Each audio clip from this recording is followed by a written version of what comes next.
आप देख सकते हैं एक नंबर काम हुआ है। पेंट एकदम प्रीमियम क्वालिटी का लगाया गया है। लग्जरी हाउस है पूरा।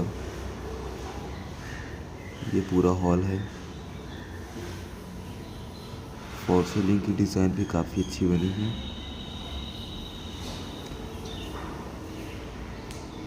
और ये हमारा बाथरूम है। पूरा टाइल्स लगाया गया है यहाँ पर कमोड के साथ। टोटी वगैरह